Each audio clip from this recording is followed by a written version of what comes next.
Football, bloody hell. But they never get. Hello everyone and welcome back to Football Bloody Hell.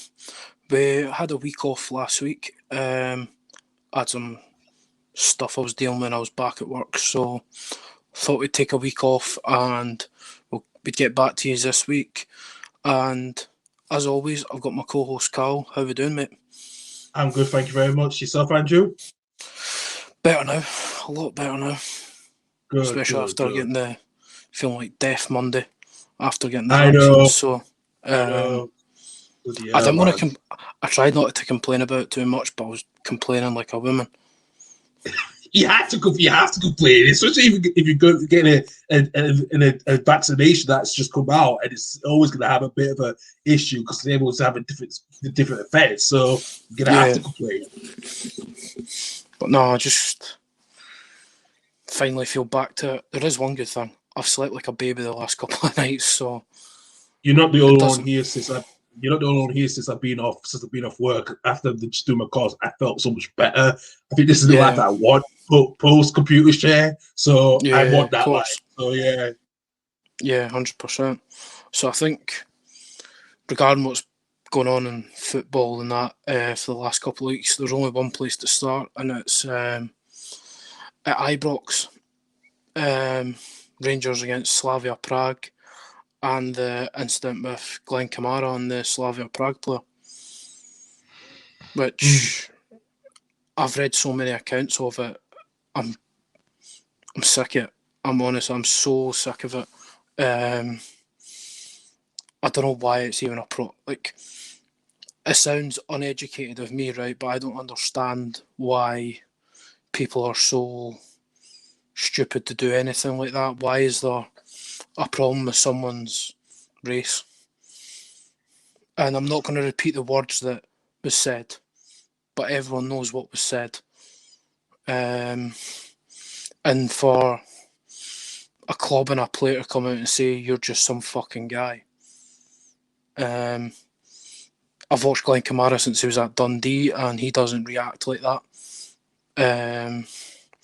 Everyone on Twitter's like, that's not Glenn Kamara. And when you've seen the scenes of him and like Gerrard just grabbing and giving him a hug and that, I'm not Gerrard's biggest fan, as most people will know.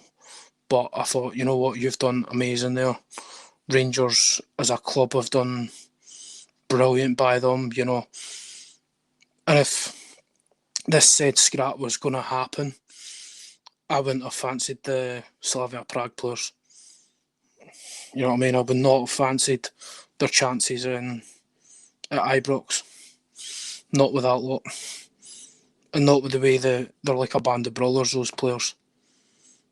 What was your thoughts when you seen all the outbreak of it?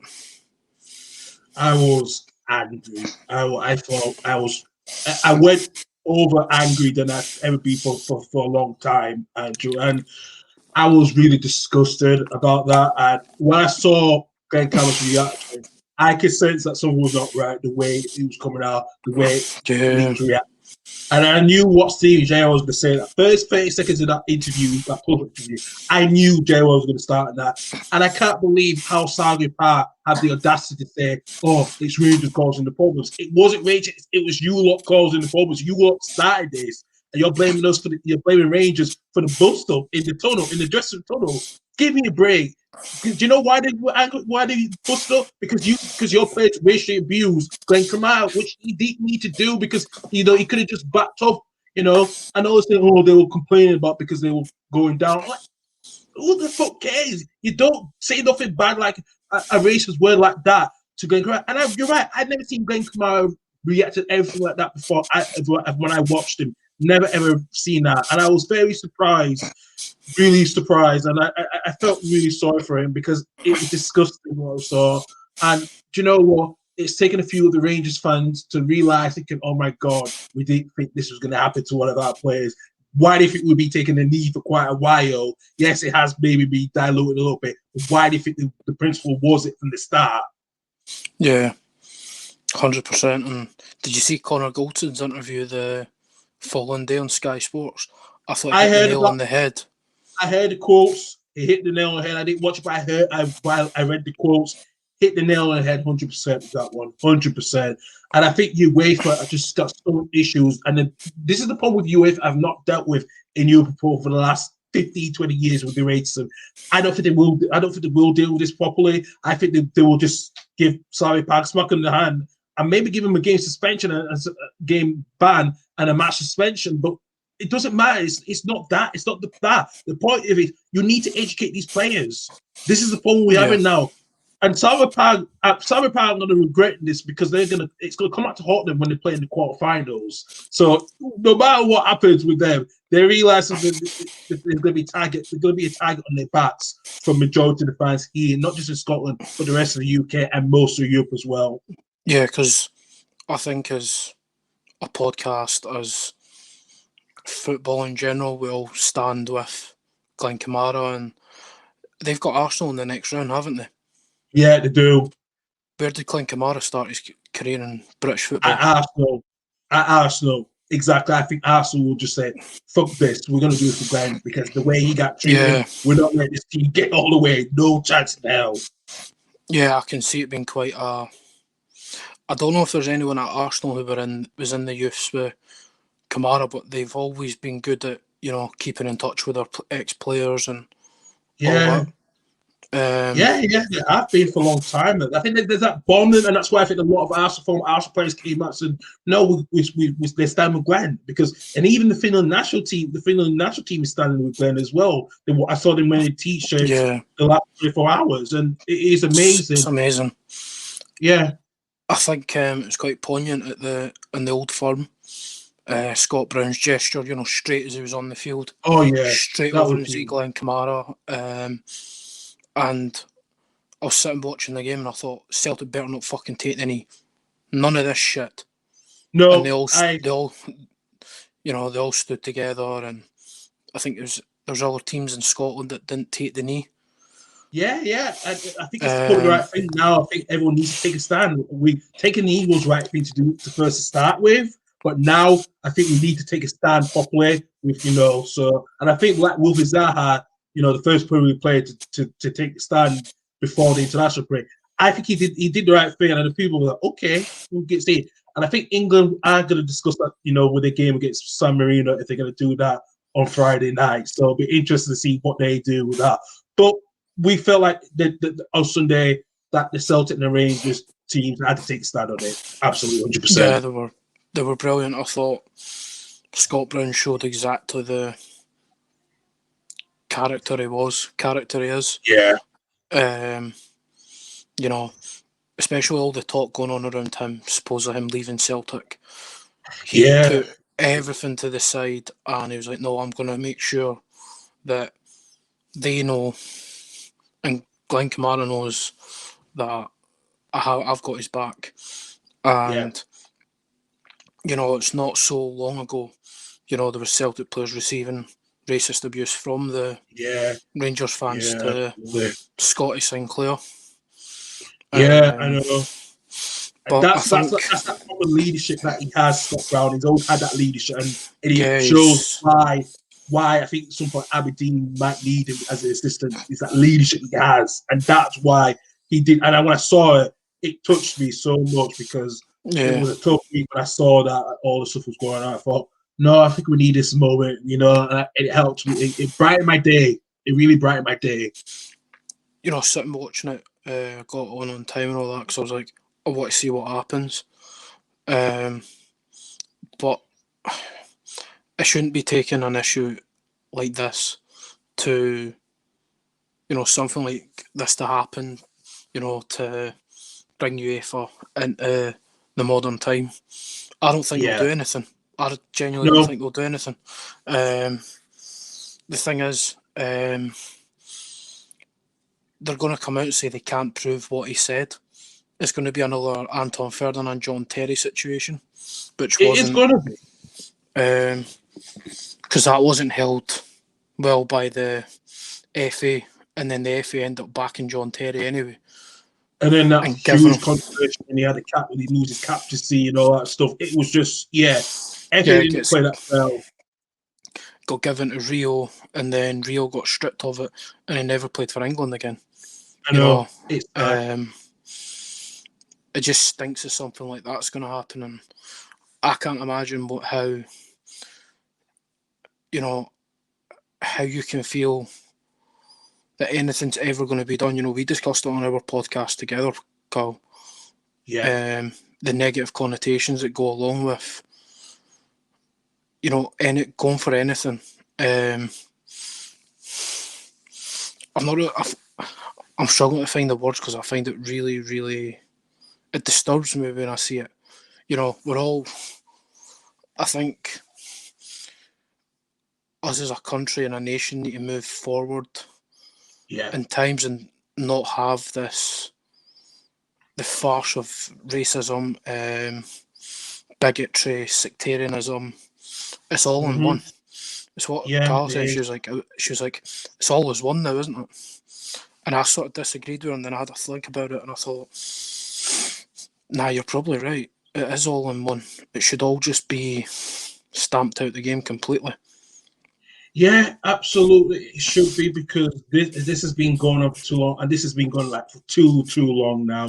We're in 2021. It's not like it was in the 70s and 80s when feels like it. It still feels like it in this modern day. It's like we're still in that time, even though we're in the modern day. And if you look back, 30, 40 years ago when Laurie Cunningham, Sarah Regis, all them got abused, and I'm like, and Viv even Anderson. And Luther Bissett, John Barnes. It's just the way the game. We thought the game would have changed so much, into the late periods, and then after, with everything bringing more diversity. After what happened with the Hillsborough disaster, we thought the game was going to change diversity, bring people all inclusive together. But it still never has done. I think it's still an issue with that one. It's sad to see. And you look at what happened with Jude Bellingham, we got abused by one of the Dortmund fans. And you know what? Like I said, Dortmund, and Borussia Dortmund said, you know what? We're going to share this and we're going to take a stand. Yeah, exactly. Exactly. The clubs should not take close cats should not take authority all the time. It needs to be the hierarchy, the football associations. Where is UEFA?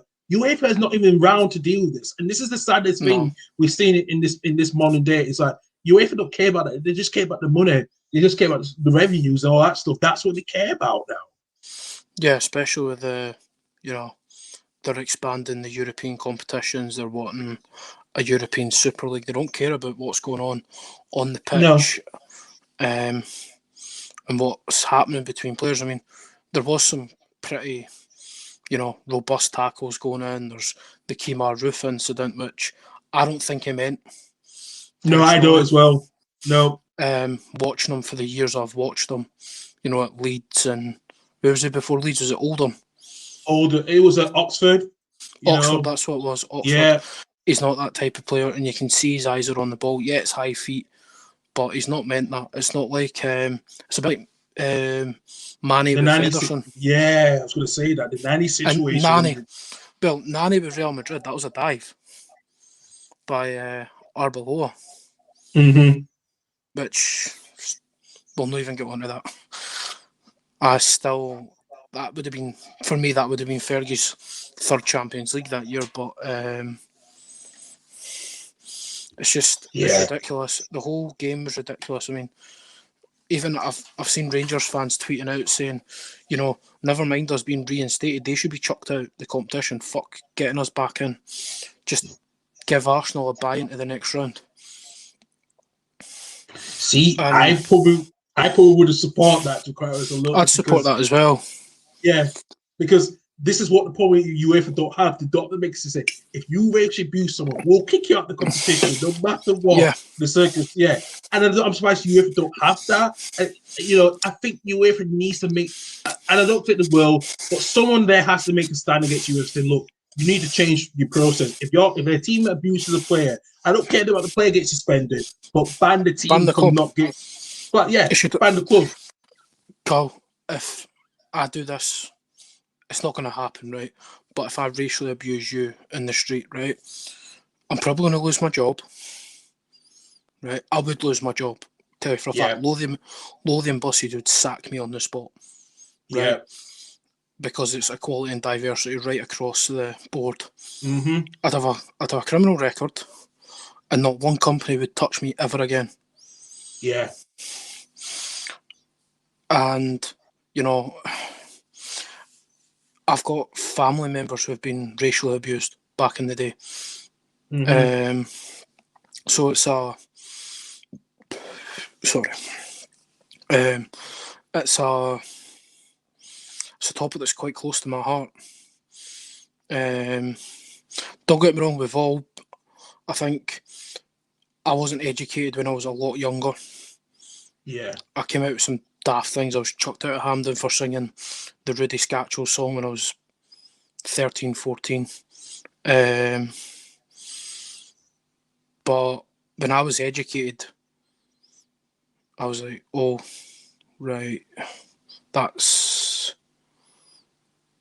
And, you know, I was educated by my mum and dad and put on the right tracks. And I think they basically said, was like, imagine that was against Russell Latapi or any of your friends. So, but, you know, that's the way it got put onto me. But, you know, and I thought, it's just... Yeah, it hits you. It's just... That like hits you and it's ridiculous. I think it's just ridiculous. We're 2021 and you'd think it's 1971. Yeah, you know. 1971. It was so negative. You know, Rangers had won the league, you know, 10 days before, sort of thing, and just, I couldn't believe it, man. I was sitting watching the new Justice League Snyder Cut. I'm going to watch that at some point as well. Mate, it's 4 hours long. I know. It's fucking biblical. It is fucking biblical. Just, if you're a geek like me with Marvel, but I'm not a Marvel geek, I'm more a DC geek. I've been more of a Marvel geek, but I need to be more DC as well, actually.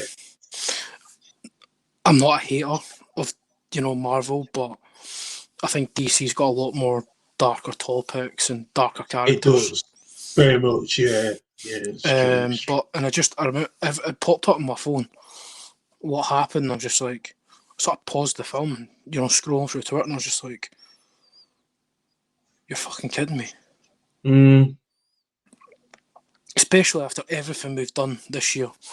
The things Marcus Rashford's done, Tyrone Mings, things that have happened right across the world. There's a NFL player that started all this, taking the knee and all that. Colin Kaepernick, you know, the way, you know, he started 5 years ago and NFL blackballed him, and it was, you know, and Trump said it was against patrons, and what patrons? It was more like taking for police brutality. He's trying to tell that to the world, and now it's taking 4 or 5 years later to say that he was right, and you know, he was right all along. Yeah, and I think it's obviously open to interpretation for everyone to take the knee. If you still believe in the message, then by all means take the knee. But I think for a lot of people, I mean, I thought Wilfred Zaha was very brave, very brave for Zaha, but he is that type of guy. He comes across that way. I thought it was a bit, not being disrespectful, I thought it was a bit arrogant to start off with. And then you sort of take yourself out of it. And I watched something on Sky Sports about it all. And it was him and 2 other black players who play in the Premier League. I think I don't know. It was Eze. I don't think it was him or someone else. No, it was Eze. Yeah, it was Eze when he was at QPR, and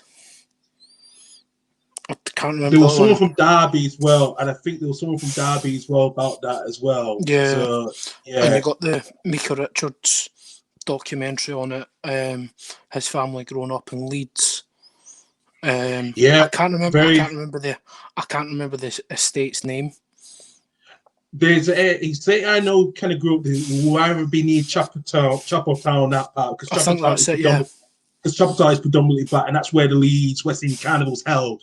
And I know Leeds inside out, so I know where pretty much where the black community is in Leeds mostly, and also as recently, Appleton was one of those properly dense black community areas when we first came in the 50s and 60s. Yeah, and I sort of watch and I cry my eyes out at it. I cry my eyes out at thing because I just think, why are people so small-minded? So small-minded. I think there needs to be a re-education of young people when they're at school. Absolutely, 100%. I think it's overdue. It really is, and I don't know. I think there's steps being made. I think there's been steps being made in school. Yeah. I believe steps would be made in school. I know if it happened when I was at school, you were basically expelled. Yeah. And if it did happen, by fuck, you got a battering for it. Honestly, you got a battering for it, man. And the teachers basically didn't get involved. Yeah. They sat back and be like, I'm a fuck getting involved in this. He fucking deserves it,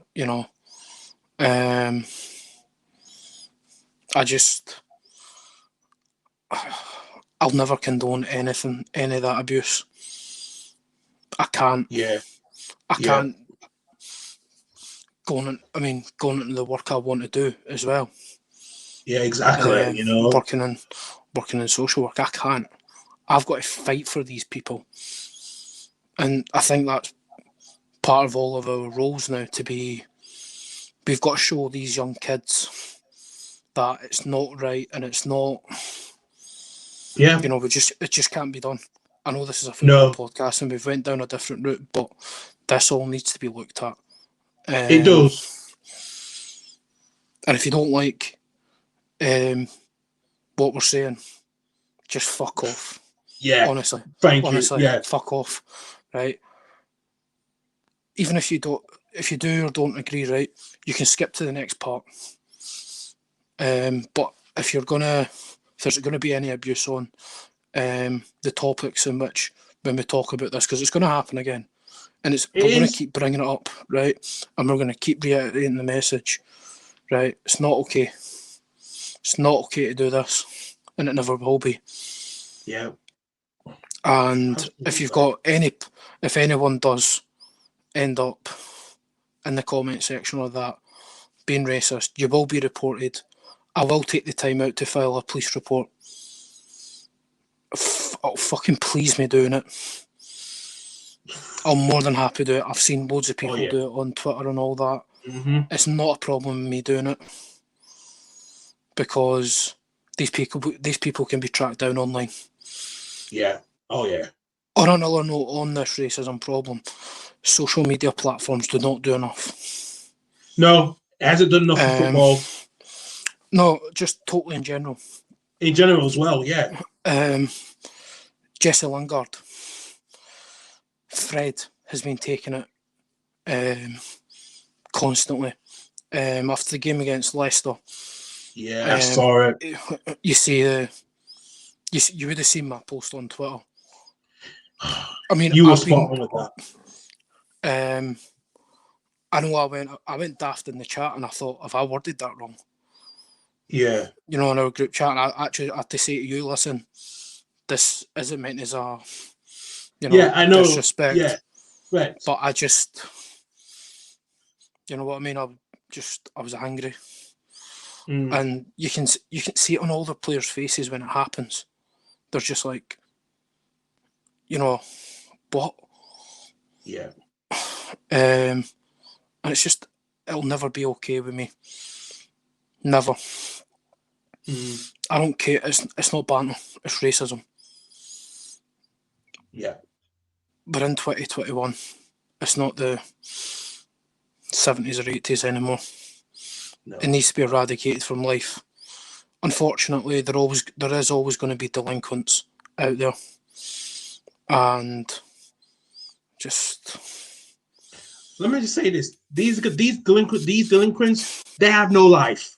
They got no life of their own, and this is they're not in the real world like us, right? So I couldn't care, go if whatever you're trying to do, get a fucking life. because I have a life to do what I am doing right at the moment. Working with Andrew of a podcast, working with my company at the moment, doing 24/7 role. You know, I'm trying to change the world. And it's something it'll be close to a lot of Hearts fans' hearts. The Frightened Rabbit singer, "Together we'll make tiny changes." I know that's about mental health. I take it from a complete view, and I think together as one we can all make tiny changes to the world. And I don't know, maybe it's just a sort of quest I've been on since January. Something's went off in my head. Yeah. And it's just been like, fuck this. If it's a one-man battle, then let's go. Absolutely. I want to help fight stigma against things.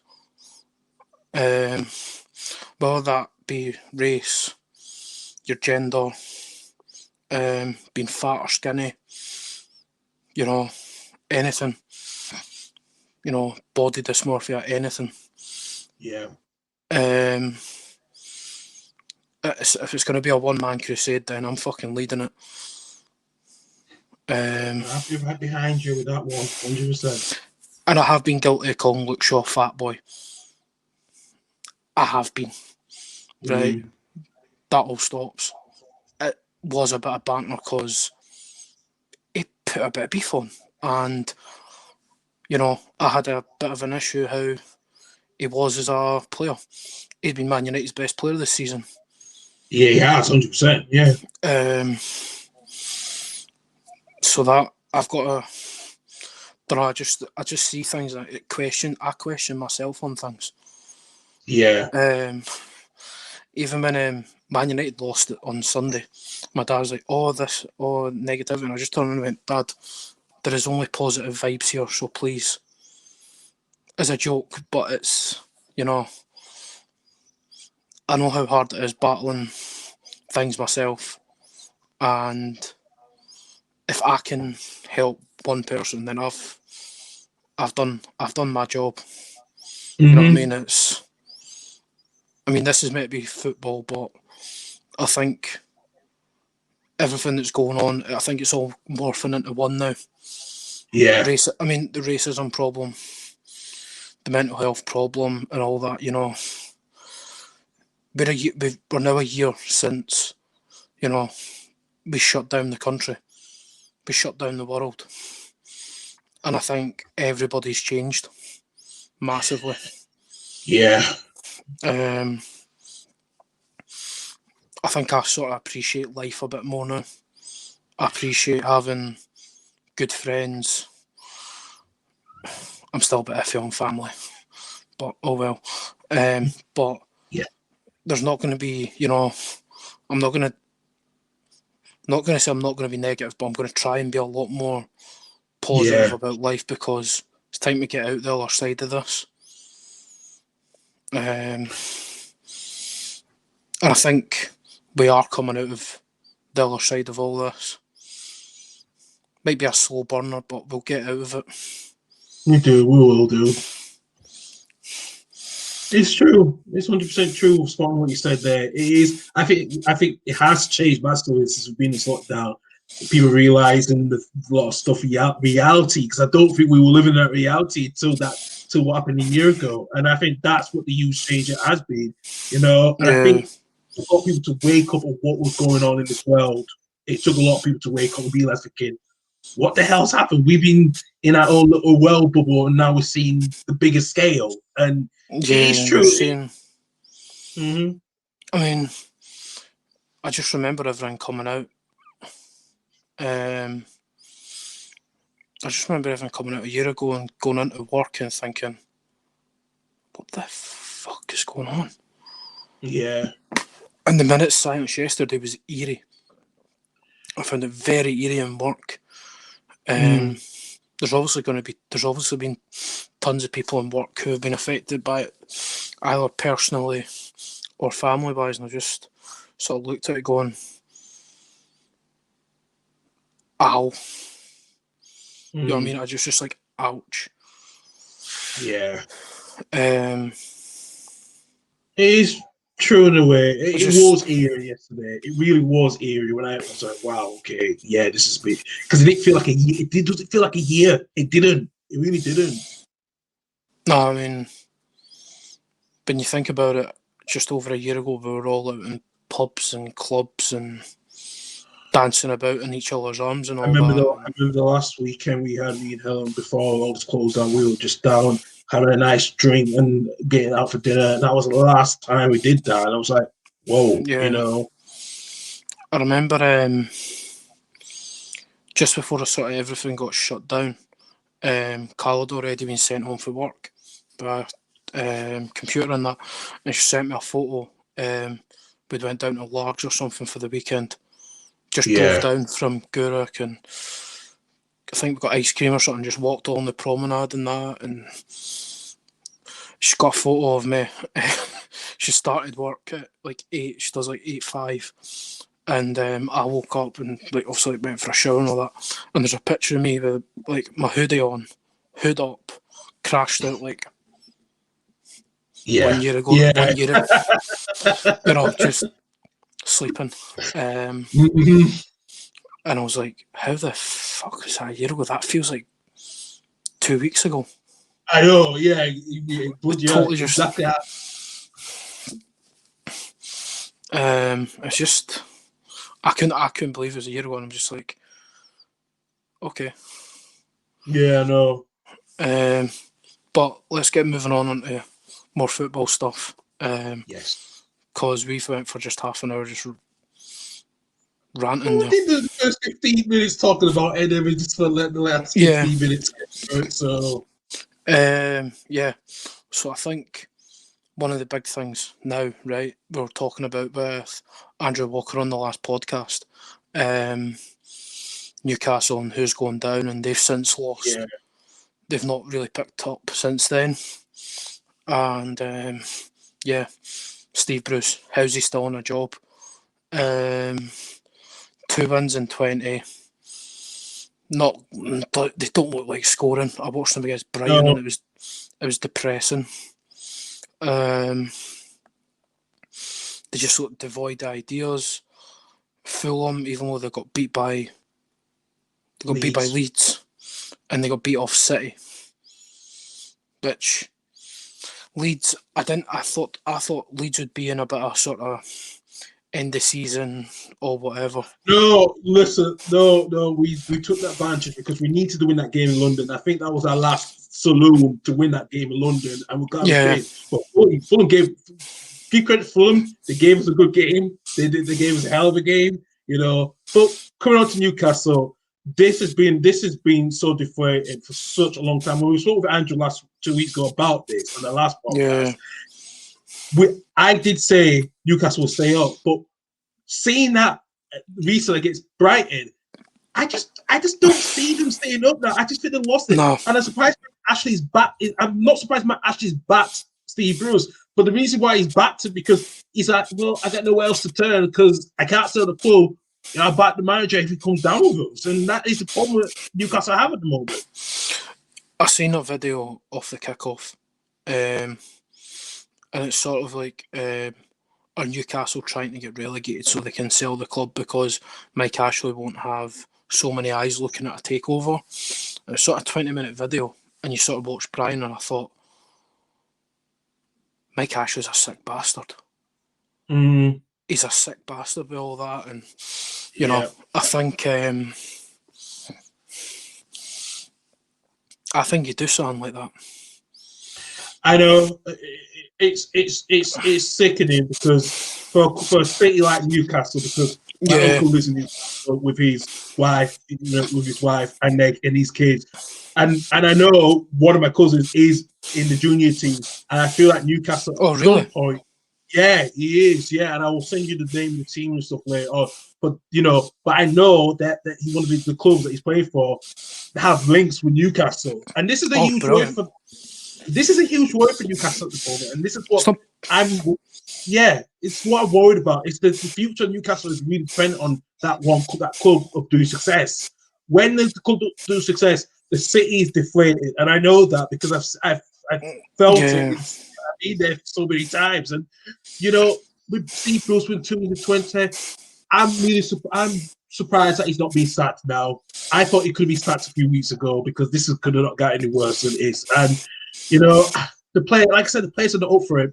And you're right, maybe because there'll be less eyes seeing the championship when the club gets taken over at some point. So Yeah. for that one, it's diabolical to see a team like Newcastle, a club with the status they have, is going to go down again.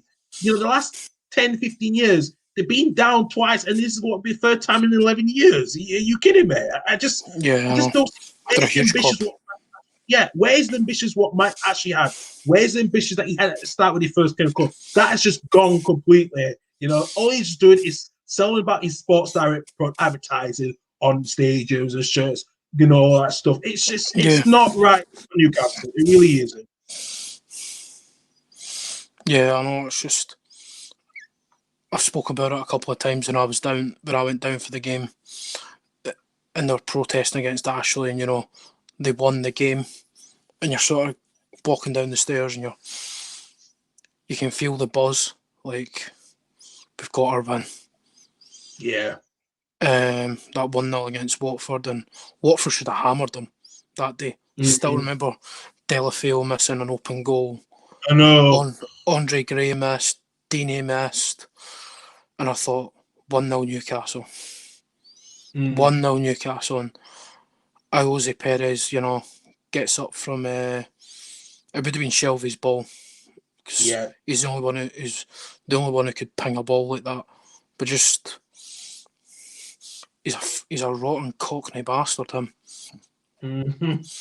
He's a rotten bastard, and I'm a diehard United fan, Man United fan, but Newcastle, I love that early noughties rivalry with them, and Keane trying to knock out Shearer and all that, and I remember them in the Champions League with Sir Bobby, and they're always my FIFA team to go. I always go them in FIFA because it's like they've just got something about them for me. Yeah, see, I did the same thing when the early days of Football Manager. I used to start with them, see where this club goes. Yeah, see what they can do. How can I play the style that I want with these players? And somehow I work wonders with that. And it's like, why can't that be the real life of Newcastle? Because that's the one downside. That's the one disappointing thing. And like I said, those days, your mob and Newcastle had that rivalry during that time. It's just like 2 years. You're never going to see that. I'm surprised you never see that. He's not been on a regular basis for a long time, and I think that's the saddest thing about it. To quite honest with you, it really is. Yeah, and us growing up as kids, we remember the Shearer. I'll love it if Keegan. I'll love it if we beat them. Love it. Yeah. And I remember United getting trounced 5-0 at St James's. I remember that. And they didn't just beat us; they fucking pumped us, man. I mean, Philippe Albert chipping Peter Schmeichel for sort of 25 yards, and you're just going. I was a kid going, "What? Man United can get beat?" You know what I mean? What's this? What is this?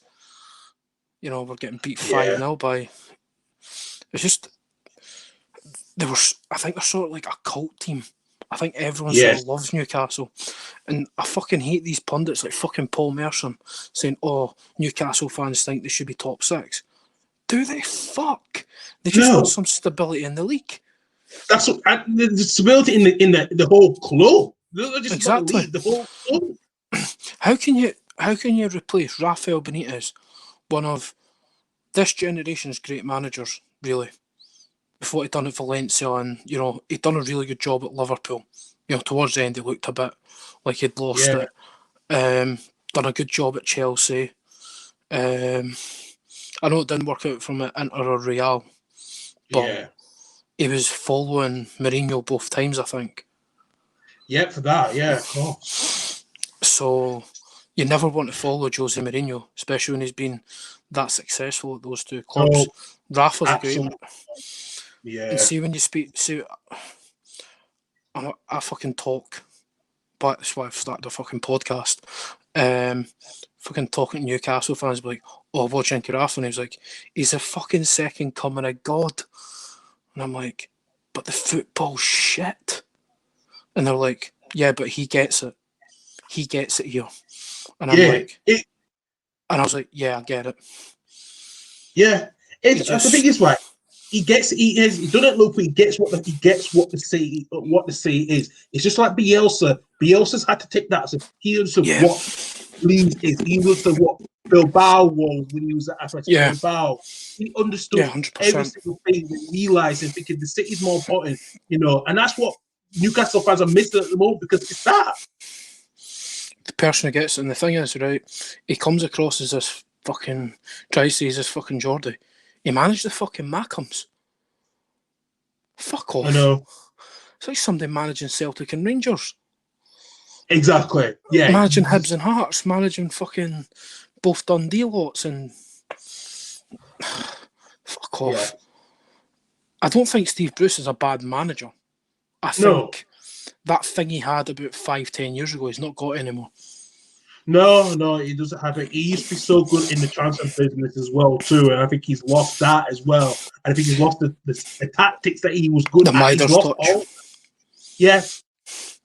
And I think it showed at Villa when he got sacked, and Dean Smith just went. Yeah, exactly. And the thing is, he can't even say he didn't get money at Newcastle. Joe Linton. What's his name? Cal Wilson. Cal Wilson. Alan Maximus. St. Maximin. Yeah, St. Maximin. Paid the wages for Ryan Fraser. Jeff Hendrick. Jamal Lewis. Who, for fucking some reason, the last time I watched, I'm not sure he played against Brighton. I was like, what the fuck are you not playing the attacking left back for? Get at Brighton. And I just thought, you know what, you're fucked here. Like, you have fucked it. And it's the same message every week. Oh, I think we can get something out of the next game. No, you fucking can't, mate. No, not with the form, not with the fixtures they've got there. No. And the thing is, you've got players like Isaac Hayden questioning him, going, what the fuck are you doing at the side of a pitch on TV? Yeah. And he's falling out with someone like Matt Ritchie. I don't want to see them go down, but I don't see anything else other than Newcastle going down.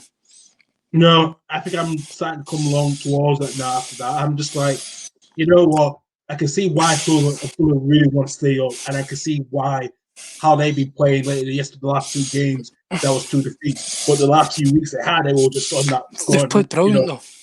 Yeah, exactly. And then now Brighton coming at the right time, beating Newcastle. I'm thinking, this is why I think Brighton do deserve to stay up, because now I'm my own worst critique. Yeah, I'm my own worst critique in a way, okay? I said Brighton will go down, but you know what? Brighton proved me wrong that they can still compete, and I think they are going to be there next end of the season. Yeah. I mean, it could all go tits up and Fulham still go down. It could, because the fixtures don't look great for Fulham. No. The fixtures sort of favour Newcastle, but that means nothing. No, it doesn't now.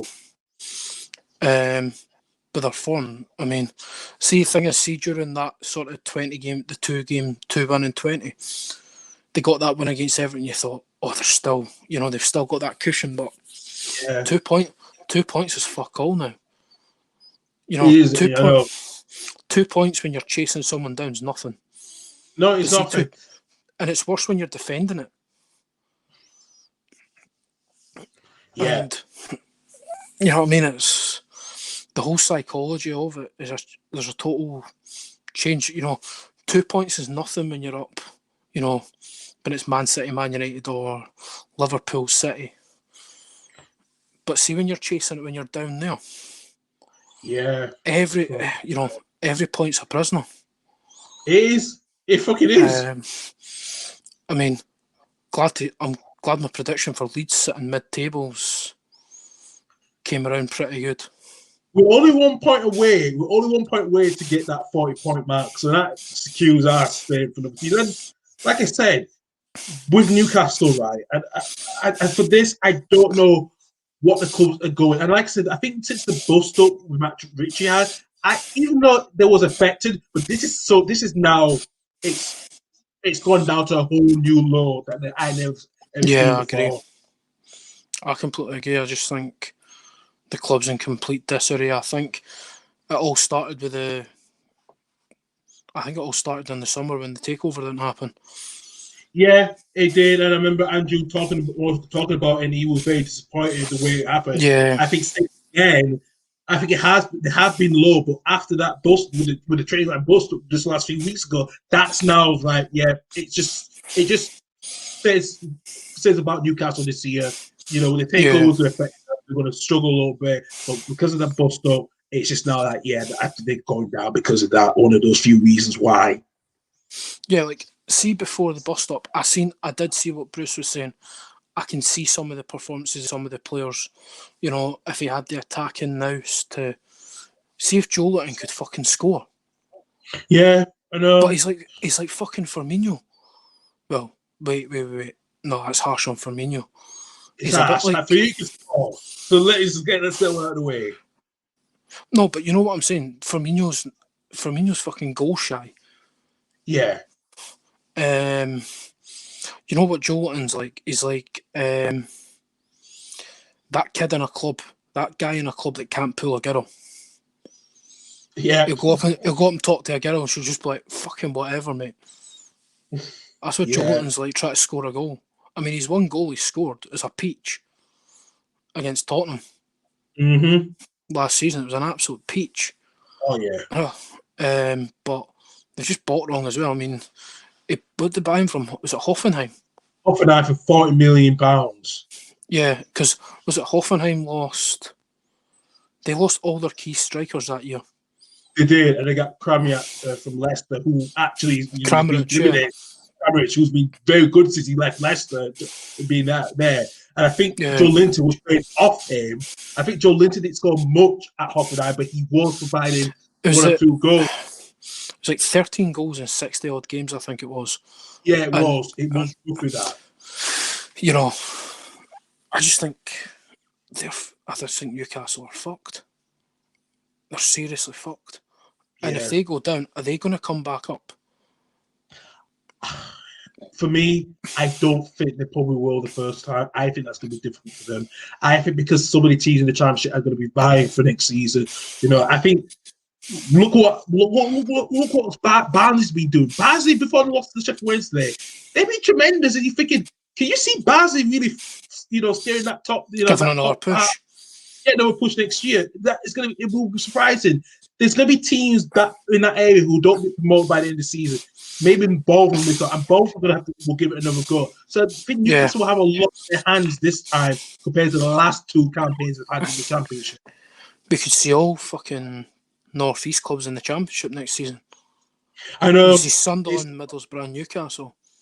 Yeah, because like I said, Sunderland and vying to get back. Yeah. You know, you've got Neil Warnock, the king of promotions at Middlesbrough. Cardiff are on the resurgence with McCarthy. You're like, how if they go down, you've got managers there who knows it. Yeah, they know the Championship inside out, and I just think if they go down, how are they going to get back up? Yeah, that's going to be a fucking problem that for Newcastle. You know yourselves. Yeah, exactly. Hard it is. It's fucking hard. It is fucking hard. I'm not gonna lie to you. And this is the problem. This is why it took us 16 years to get back in the Premier League. And Newcastle, I hope it's not going over 16 years, but this is not going to be done within the year they'll get back up. Because I know for some stupid reason they always spend a bit of money in the Championship compared to spend money in the Premier League. Yeah, just to get back up. And they don't spend much in the Premier League when they get back up. So I have seen this recurrence before, but I don't think this is going to pay. It's going to work wonders the third time. Yeah, it's just like we're going to move on to Man United. So I'm comparing this to like Man United, right? We do enough to just get into top four, and that's it. Yeah. they'll spend 100 odd million, keep him in top four. When a manager fucks it, he's off. You know what I mean? It's the same sort of thing. But yeah, moving on to oh Jesus, Mallow. I actually sat and watched this game, which was, you know, a sad one. The loss against Leicester. We didn't turn up. Were you disappointed with the squad rotation as well? No, I agreed with it. I was totally behind the Van de Beek and that coming in. I knew Rashford would be out. Just didn't work out.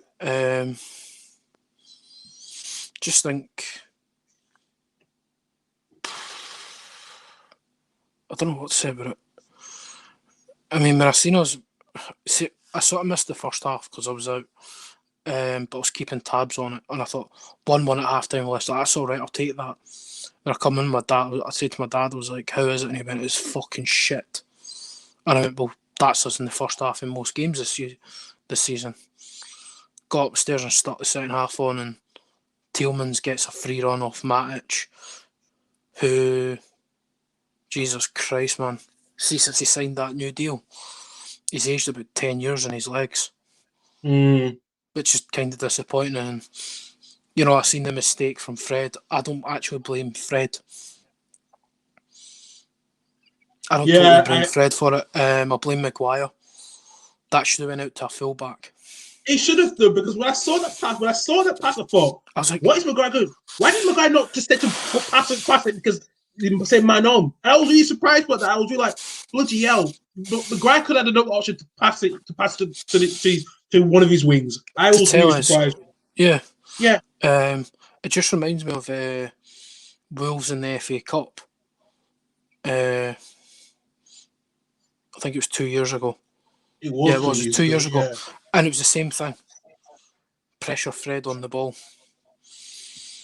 You know, Fred's good at what he does, but it's just, maybe in his worst game in a United shirt.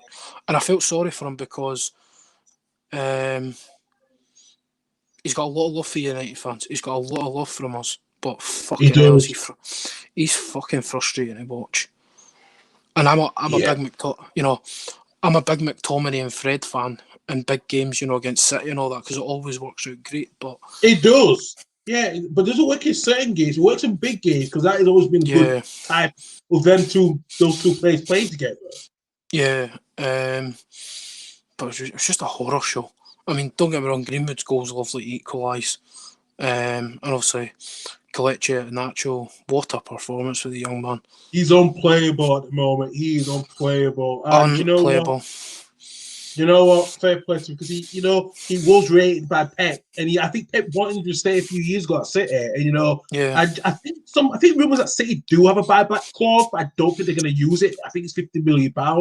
But you look at how Iheanacho has done in Leicester. I think this season he has come a lot more better, because I think last season we were seeing glimpses of him, but we're now seeing it a lot more often. When Vardy's not scoring goals, they have players like Iheanacho can step up, and he has stepped up. I think that was a change in need after when they had Okazaki, when he was there playing off Vardy, stuff.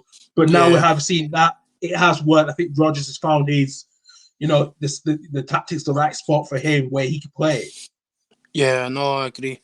I think the thing is, Iheanacho he's a second striker. If you know what I mean, he's a second striker. He likes playing off someone. He's not a... No, he's not up front striker. He's not a number 9, if you know what I mean. No. I know he's scored a lot, but he's not your Harry Kane. He's not a Jamie Vardy, Cavani type player who can hold off a sort of back four on his own. But he's on fire, the kid. Yeah, he is. I'm not gonna, batter Man United too much, because I think that's taken too much away from Leicester. Yeah. I just think wasn't our day. But the thing is, I maintain that all he needs a fucking trophy. He does. This is a new season for him. He needs a trophy. Don't get me wrong. Second place is progress. I want that fucking Europa League now. I want that fucking Europa League. Yeah, I know you do. I know you lot fucking do. And the thing is, he got booted at the Champions League because he was a fucking idiot with his tactics. Yeah, You remember me going fucking nuts in the chats? I do. And I'm like, what Yeah, the? And then it was like, oh, you all lay out. And I went, no. I was like, I'm criticising the manager constructively here. Fucking idiot. Mm-hmm. But if people can't see Ollie's taking United in the right way, then they're wrong. My dad's got quite a balanced view of it. He's like, yeah, he's took us forward, but I think he's took us as far as he can. I was like, well, we're going to find out. I don't doubt we're better to watch than we were under Mourinho. This season's been fucking weird. I think we had the shortest pre-season ever. I think that plays into a lot of it. Ollie's came out and said he needed to rest Bruno, and he did. Then that's fine. But you're wanting, paid 40 odd million for Van de Beek. Right, mate, this is your chance. Does he get in ahead of most of those players, though? Does he get in ahead of Pogba on his day? No. You're not putting him ahead of Pogba. You play him ahead of McTominay, with the form McTominay's been in. Because you always do need that defensive player. If you're going to play Pogba and Bruno, you sort of need a McTominay or a Fred or a Matic to sit there. But maybe it's a good thing we're out the FA Cup. It's an extra weekend we can actually have free to have a stab at the league and keep going. Oh, yeah. And good on Leicester getting to the semi-final for the first, getting to Wembley for the first time in 40 odd years. No, probably not actually. Yeah, probably since the 1999-2000 League Cup final when the last time it was more than 20 years ago. When it's Martin O'Neill, wasn't it? Yeah. That's the last time they went to Wembley. And for them as well. It's funny that. Yeah, and for Leicester as well, I think it was kind of good for them. They got knocked out of Europe. Yes, they could have gone further on, but I think for them to focus on the FA Cup will be good for them. And I think if they finish in the top four, it's going to be a successful season because, like I said, Spurs have just dilated. So Leicester's got the huge opportunity, and Leicester's got a new training ground that we recently opened a few months ago. Things are looking bright for them because they now got this. They're now hopefully get expanded the stage, and it looks like they are going to become one of those big clubs now. You're seeing that. A few glimpses. It's quite funny. Always ends up relating back to Scottish football, which isn't a bad thing. Leicester's other great manager. I know Claudio Ranieri's up there, but their other great manager in the last sort of 20 years is Martin O'Neill. Yeah. And Brendan's sort of,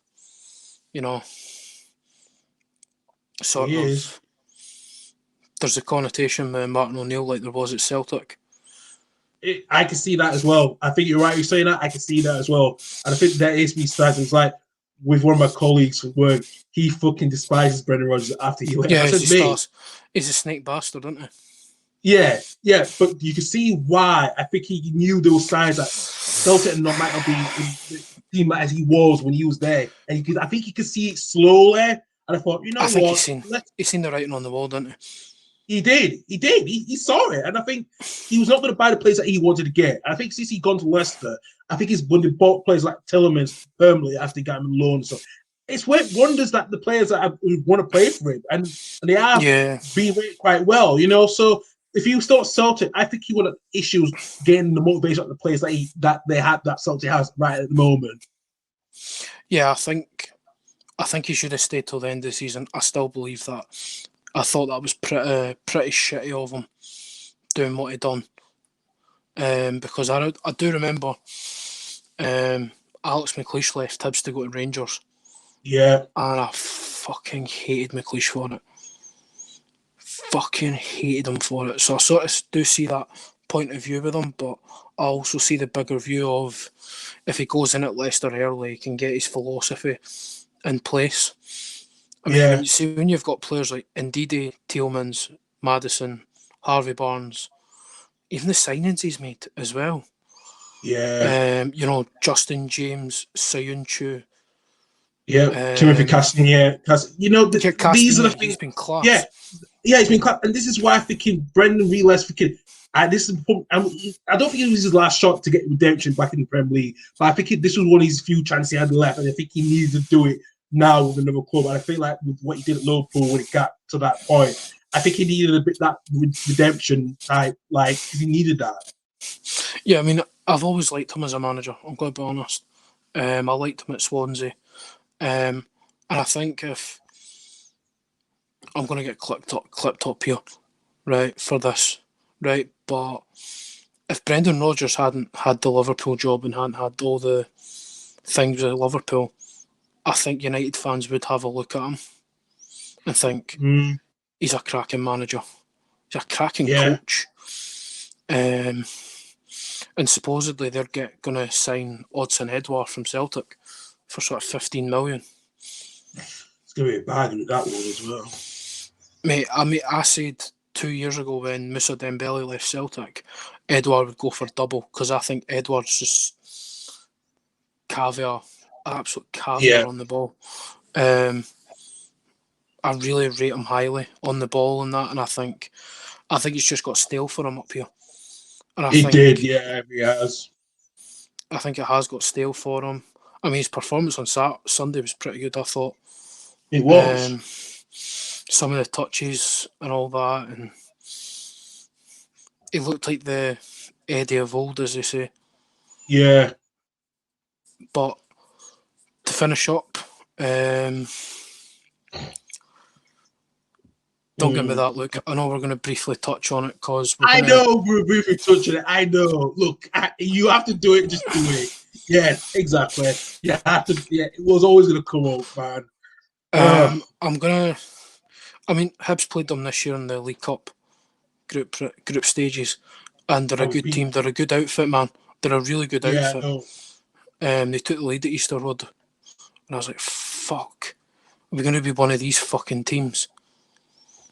Because half of our players were away on international duty at the time, and were playing sort of central midfielders at right back and playing David Gray at centre back and all that. It was a mixed team. But Stevie Malin got us out of jail, I'd say. I mean, you've seen the game. I've just seen the highlights, and I seen the team Hearts put out, and I thought there's a bit of arrogance there for Robbie Nielsen. When I saw the team 11, the starting 11, I thought, is this going to be one of those fucking nights where something's going to happen? Because we've been playing a lot. Brora Rangers haven't been playing because they've not been playing a game since January, since their league was suspended. And I thought, it's going to be one of those fucking nights because there was arrogance. And I saw what the quotes when Robbie Nielsen came up last night. Fucking embarrassing. So much fucking embarrassing. I couldn't believe it. I'm thinking to myself, reason why good thing I didn't watch the game, but I felt like when I kept up to date with it, I thought, Bo's gonna give us a fucking hell because they must have been ready for this for quite a while because like the Scottish football got suspended. I thought they're gonna be fucking ready for us because we're not even our heads are not in that focus on that game. We was focusing on league. And I think the team that was picked last night was just fucking we're gonna get fucked by them. And it proving right it was. And it's embarrassing. A lot of Hearts fans, some of the Hearts fans are not happy to what Nielsen out for that after that last night. It's just for me, he's got a lot to. He's gonna have a lot to prove to us because he's now realised, okay, don't fucking gamble on that promotion. Yes, we're points ahead, but don't. If you tell me that loss last night is going to try to nearly fuck us up and get back in the Scottish Premiership. You're already thinking. Yeah, I think I am a little bit now. I think I can't see Nielsen. I can't see Nielsen being there as much longer for throughout next season if we start pulling like that. For me, yes, he's probably the right man to get us out of the Championship. I don't know about him in the Scottish Premiership will get back up. That's another question I will have to answer at some point later on. But I do have my doubts with that one. I really do. See, the thing is, I thought it was done at Hearts in 2016. Yeah, I really did. See, when it all changed, right? It all changed in Edinburgh that year. All changed that year when we won the cup, and it was that game again. I always come back to it because I think it changed everything in Edinburgh. Hibs stopped fearing Hearts. Yeah. And for Robbie Nielsen to come out after the game to say, "Oh, it's a money spinner," mate, you were 2-0 up with 10 minutes to go. I know. And you played for a fucking draw. That mentality. I mean, the time we had that mentality, I thought you lot are fucking kidding me. When that mentality was there, thinking, are we gonna have this fucking? That mentality was kind of what was last night. To be quite honest with you, it sounded it was roughly around that. And I was looking at how Nielsen was. I knew at the time Nielsen was gonna go after when you lot fucked us, where we just the last 10 minutes of the game. I knew that was gonna happen. He went after that season, didn't he? He did. He see out and he went to. Did he see he went out to the MK season? Dons. No, Did he see it? I think he did stay the season. No, he never did. I think he left before. No, he left. No, he's seen out the season. He 100%. Yeah, he did stay the season. Yeah, I think he did, and then he went to MK Dons summer. Hold on, I'm gonna give me a second. I'm actually gonna check this because this will annoy me if I don't. Yeah, because I think he kind of I think you're roughly right. I think you are because I know you went to MK Dons probably last summer. He went in. Oh wow! Right, so he was Hearts manager 2014 to 2016. Right, I'm gonna try and find. And I think he actually started the coaching season. He started his own season, and then he went to MK Dons. That when the first few weeks of the new season, I think I do remember. It was he left November 2016. Yeah, so and then Castro came in. Mm-hmm. Because obviously we got he's in the Scottish Cup again. Yeah, that we year, did. And then we'd done years again because I remember being at the replay. Yeah, because we was a 0-0 draw in the first game, and then it was awful. It was that fucking game was so awful, man. I remember. It was so bad, wasn't it? So bad. Fucking bad. It was just most of both teams were like, "What the fuck is this?" Elbowing each other and. Yeah, no. I was like, you know what? I was surprised there was no red cards in that game. I really was surprised. It's not a big game for sending offs anymore. The Edinburgh Derby. I mean, he's not got a great record, Nielsen, really, in any of his. I mean, to me, the only reason he got promoted with Dundee United is because of Shankland. Yep. And 100%. you know, he's a fucking great player. I know I've previously said, "Oh, he's fucking shit." He's got acclimatised to the Premier League, different manager, and yeah, I know. Listen, be honest with you. I think Nielsen he's gonna have to fucking make up for this now for us Jambos, because at the moment. It's a question that everyone's discussing because we don't know how you can make it up, because the only thing is, we'll get promoted, fair enough, but what do we do next season where we have to recruit the right players that will keep Hearts in the Premiership? Yeah. Because the thing is, right, his first spell at Hearts, right, he got you third place. Which really Hearts should be sitting third and fourth place in the league. Yeah. Right. I'll admit that. It should be Celtic, Rangers, however they'd go. And then it's you pick 3, 4, 5 from Hibs, Aberdeen and Hearts for me. Oh yeah. And I don't think he's got the mentality as a manager. No. It was proven. It was not only proven what he did at Hearts, it was also proven at MK Dons as well too. It was proven a lot. He just had the capabilities, and a lot of people in England did say he just didn't fit right. And also people always say he did fit right with MK Dons. It was a very weird move. Because did he replace Carl Robinson? He did. That's the guy who brought Dele Alli and all that through, and played proper football and. I can't see him lasting much longer at Hearts. I know he's promoted. I messaged my Hearts mate Liam Corbett last night. I went, surely that's him done. He went, fucking should be. Should never have came back. He was against Yeah, Nielsen no, for the word go, and there was a lot yeah, of yous that were, because you don't get a plane over the stadium against you for nothing. no, I know. And I'm not one to speak up about Hearts, but Hearts fans are some of the most loyal going to their managers. You know, Yeah, I know. they're I so know. loyal to the club, and I there's know. even, But for some reason, that loyalty's gone the other opposite, which is a bit surprising because I yeah, thought we would stay through. And I think after when Nielsen left, I think that's where all that loyalty was gone. It was gone completely yeah. because of that. And I think with the foundation of Hearts, I don't know if they're still going to get back after they'll get take ownership of the club once I'm They because it want was supposed to budget happen. as well. Yeah, I I've know. seen the And then it fans was supposed want to happen budget as last well. season. It was supposed to happen last year, but that never happened. So we don't know when that's going to happen. I think they figured they might discuss some point by next year that the Foundation Hearts will own the club once Budge Yeah, does decide to go at some point. because I think I seen a lot of tweets last night. You know, I'm friends with a good little bit of Hearts fans, and I couldn't even rip into his the day. I was looking forward to it, and I just seen the face. I went, you know what, I'm not even going to bother. And I fucking envy of banter and news, but I was like, you know what, this is just one back for the fucking embarrassments we've had. I'm just going to let the Hibs support, I'm going to let the rest of the supporters take this one. Yeah. Um, No. just not a great.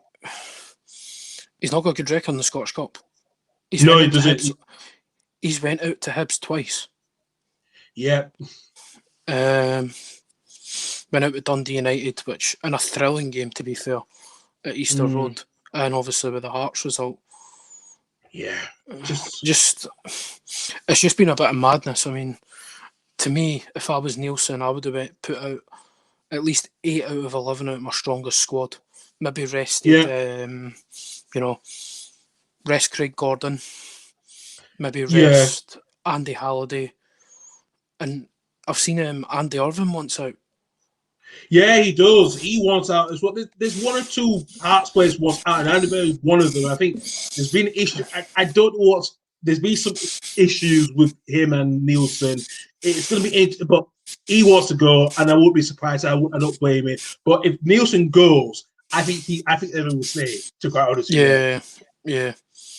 I didn't understand that he's probably been your best player this season for what? He has. The He has stats been I've one of our watched. best.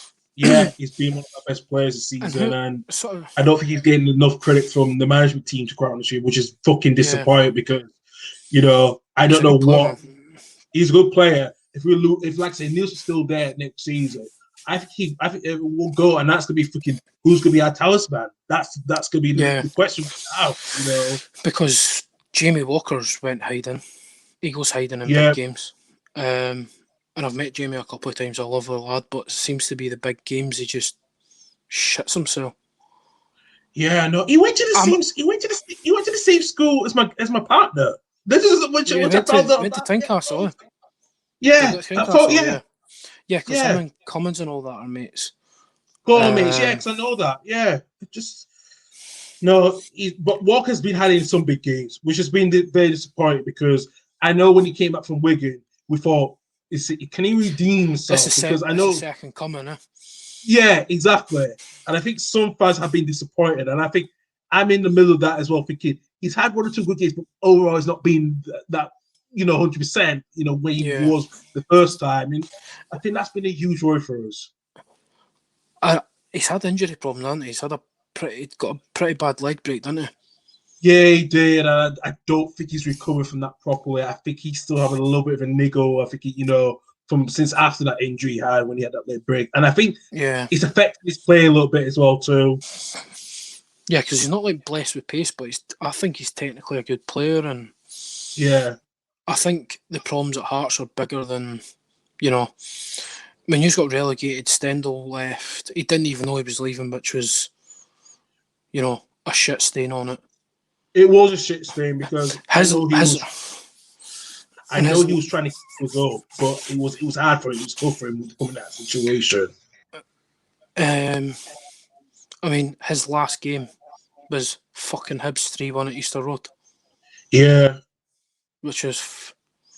Do you know that was worse than the 5-1 for me? That game. I know. I remember it quite well. Fucking, I was just like, no again. No again. Fucking done it again. Mm-hmm. I just remember watching the horror show going, that's what started it with me with Jack Ross. That game. That's what started my Jack Ross agenda. Yeah, I did. I think I remember quite well. Yeah, that was your agenda. You started. Yeah, I remember it was like, where's this is gonna go now? So yeah, but no, I just think it's going to be interesting to see where you go this season after that result, because there's going to be a lot of questions of character for the squad in general. there is. I think don't be surprised if it's more than 5 players want to leave Hearts from this summer, because I think some of them will leave, because it is going to be another thinking, how the fuck do we now stay in this league now and have stability? I think if the fans own the club, I think there will be some stability right now, because the budget's still there. And all the fucking hypocrisy of her trying to restructure it for her to stay in the league and all that stuff. She didn't focus on the club as much, and that's what the disappointment we have at the moment. She just lost a lot of focus on the fucking club, you know. Yeah, and Hearts is like Hibs. It's a club of the people, isn't it? It is.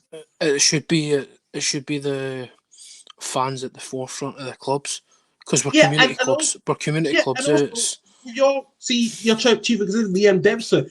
I had to say, yeah, exactly. She's more better. You know, I think she handles it so better than Budge. I'm like, that's what type of leadership I need. She's great women. Yeah, great women, man. Honestly, don't know where the club would be without her. I know. You lot done wonders. She's done wonders for you guys. I really it's not just am. that. We've picked the right managers at the right time. Alan Stubbs, Neil Lennon, not Paul Heckingbottom. Jack Ross was I backed the Jack Ross appointment. I think it was a good appointment. He's still 2 point. He's got sort of 6 games. Are we into the split now? Yeah, you're in the split now. Right, so we've got 5 games left, right? All he has to do is pick up, I think it's 4 points, and he beats Neil Lennon's record for points total. I think he will beat it. He'll beat it. I think he will. I hope so. I hope so, and we can get back to business and get players in, and you know, we can't moan about not being backed either. Neither manager can. I think Craig Gordon, Andy Halliday, you have kept a hold of Naismith and Boyce and Walker, Berra. You know, Hearts are a Premiership team playing in the Championship. I maintain that. It's the same with Dundee. Dundee for me is a club or a Premiership club. Yep. So who you've got next in the league? Oh, that's that'll a good be question. This weekend. It is. It probably is this weekend because everyone's on international break. So I'll just have a look right now, actually, because I think after that, I think we either see here. So we at home this weekend against Queen of the South. Fucking hell, they play yous and they play us. Yeah, and like I said, Queen of the South are only 3 points behind Wraith in second. So that's right. Second to 6 is everyone to play for. Yeah, it's like we were talking about a couple of weeks ago. Second to sort of 5th and 6th is so tight. It's sort of 3-4 points, isn't it? It is. Even like teams like Air and also Greenup, who are only like 2 points behind Queen of the South. They still fucking chance as well. So I'm like, this season has just been like a Mickey Mouse kid. We wasn't far ahead, but there's like close points between some certain teams. Are like, this second place. How many games you got left? We've got at least 6 games left now. So 24, sort of 21, 24 points to play for, and what you 15 ahead. We are 16 ahead now. So you need what? You need to win the next 3 to guarantee promotion. 3 games, minimum 3 games, maximum 3 games. We need 3 games to win to get promotion. Yeah. Ow. Yes. So I don't know how we're going to recover. Squeaky bum time. It's going to be squeaky bum time because we need to fucking play well Saturday. And I think by the time when I'm back on shift next week, I'm probably going to say to my colleague at work, Finley, who's also a Jambo, I said, Finley, what the fuck's going on with us at the moment? Because I probably had a conversation with him. Yeah, it's one of them. It is. But I think we're going to call it a day there, Carl. Yeah, we are going to because you've got Sam Radio on Friday. Yeah, we do. We certainly do. And I'll be busy with another guest from Matchmaker FM. That's from our sister Anchor, Anchor. So yeah, and we have got one of the people from one of the Highland clubs, and we got the commercial director from Devon Vale, Callum Laurie, who's also recently started his first podcast as well of the club. So it'd be interesting for him to get his input, what's been going on in the league, what the clubs are doing during this situation, because we know that league's part-time footballers as well. So we'll be talking a lot more about that as well. But it'll be a good chat with him. Really will. Brilliant. Hopefully, we'll get the season done. We can get somebody like Callum on and talk about how part-time football and all that works.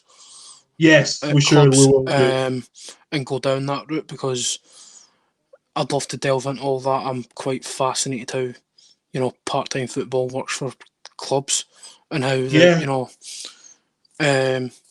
not sort of going to the finance side, but, how they go about, getting players and, because I know Cove Rangers have got a player called Rory McAllister, right? And he was at Peterhead for a long time, and he'd never, leave his part-time job, his full-time job, because he earned more on his full-time job, and being a footballer was just a luxury for him. It's just a top up for him, which is I love part-time football. I love part-time football. I really do. I really love them, and especially with me going to watch Spartans when I used to do. I love watching them at football, because these players are just on a daily routine. I used to see players go back and then Morrison's get stuff after training or before training, so that's how football is when it's non-league, when it's low league football, and these players, just and I think some of 1 or 2 players do live on City Park as well, so I may have seen that as well. So because they all live nearby. I don't know who you're talking about. There's a few people nearby, so it is really. Going by Edinburgh City, they've just appointed Gary Naismith as manager. Yeah, I saw that. I saw that. It's actually, you remember Charlie Banks that was on a couple of weeks ago? It's I think it's his cousin. I think Gary Naismith is his cousin. So no, I hope he does well. Hope Gary Naismith does well, because James Donohue's moved into the role of head of football development or something for manager, and Gary Naismith's been out the game far too long for a guy with his playing career and credentials. A great playing career in that. Yeah, absolutely. But Carl, we'll call it a day there. This is going to go out, we're recording this on Tuesday, this is going to go out Wednesday, if I can get the editing and all that done. Done, which shouldn't take too long. So this should be Wednesday. It is Wednesday today. So Wednesday, sorry. We're recording Wednesday, so Thursday. Right, I'm editing that out. Right, that's getting all edited out. So this should be out Thursday, 5 PM. And Cal's on Sam Radio with the guys, 3 PM, live on Sam Radio, discussing the week's football, and obviously they've got the guests from Devondale, which will be very interesting. That's also repeated the following Wednesday, so get on it. I'll stick all the links in the descriptions so you can go listen to it. Carl, thanks for your time tonight, as always. Yeah, you're welcome. And we'll look forward to this week's international football. Yes, even though we don't like it as much, but we'll get used to it. Right, Carl, thanks very much, man. You're welcome.